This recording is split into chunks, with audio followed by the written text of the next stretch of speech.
Hallo liebe Hamsterfans, ich wurde schon öfters gefragt, ob ich mal wieder ein kleines Follow-up zum bioaktiven Terrarium machen kann und auch nochmal erklären kann, wie genau so ein bioaktives Terrarium sich zusammensetzt und was es überhaupt bedeutet für einen Hamster, wenn er dort lebt. Ein bioaktives Terrarium könnt ihr euch im Prinzip wie so eine kleine eigene Welt vorstellen, also so eine Art Mikrokosmos, der eben bei euch im Wohnzimmer ist. Stellt euch einfach vor, ihr habt so ein Stück Natur im Wohnzimmer. Ihr habt eben ganz verschiedene Dinge, die dazu beitragen, diese Natur eben aufrechtzuerhalten. Zunächst mal habt ihr natürlich Pflanzen, dann habt ihr kleine Mikroorganismen, die sowieso in der Erde enthalten sind, und dann habt ihr auch einfach noch die Bodenpolizei. Das sind kleine Insekten, zum Beispiel weiße Asseln oder Springschwänze, und die sorgen auch dafür, dass das Ganze ein bisschen reinlich gehalten wird. Wie funktioniert jetzt so ein bioaktives Terrarium? Also ihr braucht natürlich ein Gleichgewicht zwischen den Pflanzen, zwischen den Tieren, den kleinen Insekten, dem Hamster und den Mikroorganismen. Den Boden, den müsst ihr halt anlegen wie mehrere Schichten, die im Prinzip zusammenarbeiten,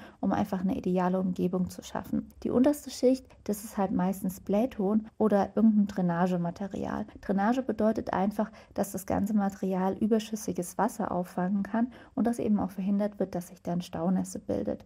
Darauf habt ihr dann eine Schicht aus verschiedenen Substraten, also Erde, Kokoserde und so weiter, und auch die Pflanzen und die kleine Bodenpolizei. Und ja, ganz oben habt ihr dann eben den Hamster, der sich da eben wohlfühlt oder auch ab und an mal seine Gänge gräbt. Am allerwichtigsten ist eben die Staunässe. Die Staunässe ist der Feind von euren Pflanzen, sie ist der Feind vom Hamster. Das überschüssige Wasser müsst ihr rausbekommen. Ihr müsst aber natürlich auch die Pflanzen gießen. Zusätzlich können Pflanzen auch einfach Wasser abgeben. Da müsst ihr eben auch darauf achten, welche Pflanzen ihr einfach ansät oder anpflanzt. Ja, zu den hamstertauglichen Pflanzen. Also ich verwende Gulliwog. Gulliwog ist eine gute Knabberpflanze für den Hamster. Tweety läuft gern darin rum. Dann verwende ich Katzengras. Ich verwende Nagergras. Das ist so ähnlich wie Katzengras. Auch sehr gut. Tweety mag es sehr gerne. Ihr könnt aber auch zum Beispiel die Grünlilie einmal pflanzen. Das ist auch eine sehr robuste und gut geeignete Pflanze. Was ihr auf jeden Fall auch machen könnt, ist Gänseblümchen anzusäen. Ist ein bisschen schwierig, weil der Hamster meistens die jungen Triebe einfach abreißt oder einfach zertrampelt. Aber es ist zumindest mal eine Option und ihr könnt mal das in Betracht ziehen. Ihr könnt auch Moos anpflanzen. Es gibt bestimmte Moossorten, die sich ganz gut eignen. Die können auch ganz gut mit dem feuchten Klima umgehen und können auch so ein bisschen die Feuchtigkeit einfach aufnehmen. Jetzt hat natürlich jede Pflanze so ihre eigene Schwierigkeit. Beim Gulliwog ist es einfach so, dass er Tageslicht braucht. Dann müsst ihr eben darauf achten, dass ihr eine extra Lampe anbaut, um eben den Gulliwog einfach in seinem Wachstum zu unterstützen. Das Katzengras braucht viel Feuchtigkeit. Ihr müsst halt immer darauf achten, dass der Hamster nicht in der Nähe ist, wenn ihr irgendwas gießt. Ja, und beim Nagergras ist es so, dass mein Hamster Tweety das einfach alles immer abfrisst oder dass es dann einfach irgendwann in sich zusammenfällt.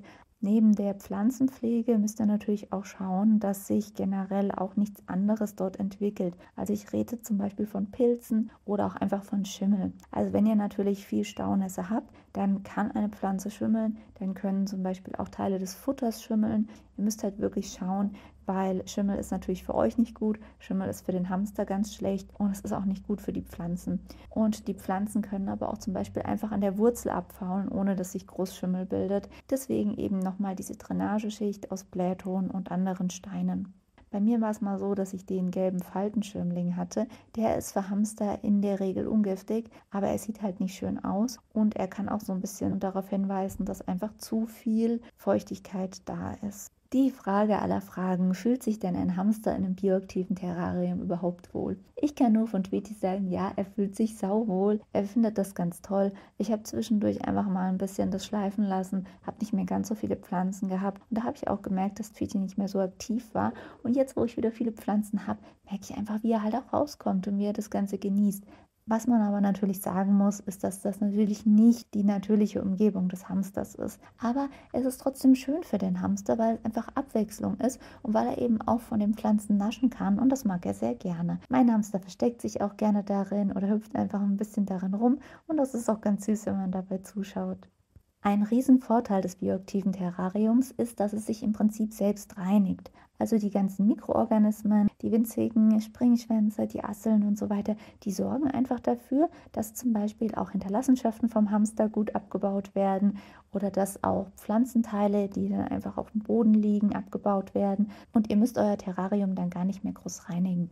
Natürlich müsst ihr ein Terrarium vom Hamster nie besonders gründlich reinigen. Der Hamster liebt seinen Eigengeruch, aber beim bioaktiven Terrarium ist eben das noch besser, weil da auch einfach nichts anfängt irgendwie zu müffeln. Es ist immer ein schönes Gleichgewicht und der Hamster fühlt sich wohl. Ich finde es auch einfach schön, sich so ein bisschen einzulesen in die ganze Sache, einfach so ein bisschen zu gucken, zu experimentieren, was man machen kann. Super schön finde ich halt auch einfach die Ästhetik. Ich mag das, dass in meinem Wohnzimmer so eine kleine grüne Insel steht, dass der Hamster sich dort bewegt, dass ich da zuschauen kann. Und ihr müsst euch auch überhaupt keine Sorgen machen wegen den Insekten. Da hatten mich schon mehrere Leute darauf angesprochen, ob das irgendwie eklig ist, ob die aus dem Terrarium rausgehen. Nein, das machen die nicht. Die bleiben dann auch dort. Wenn ihr euch ein bisschen ekelt, müsst ihr halt vielleicht Handschuhe tragen, wenn ihr da ein bisschen was neu anlegt im Terrarium oder wenn ihr die Insekten dazugebt. Ich habe auch Leute gefragt, wo man die bekommt. Tatsächlich würde ich einfach im Internet gucken. Ich würde aber schon schauen, dass die Dinge nicht aus irgendeinem anderen Land kommen, weil ihr einfach halt nicht wisst, ob die halt während des Transportes kaputt gehen. Was ich auf jeden Fall sagen muss, ist noch, dass man ein bisschen aufpassen muss mit Dünger. Also so ein Katzengras, wenn man das jetzt zum Beispiel einfach kauft irgendwo, da würde ich schon ein bisschen drauf achten, dass ich die Erde so unten ein bisschen abspüle. Einfach weil man nie weiß, ob Dünger dran ist.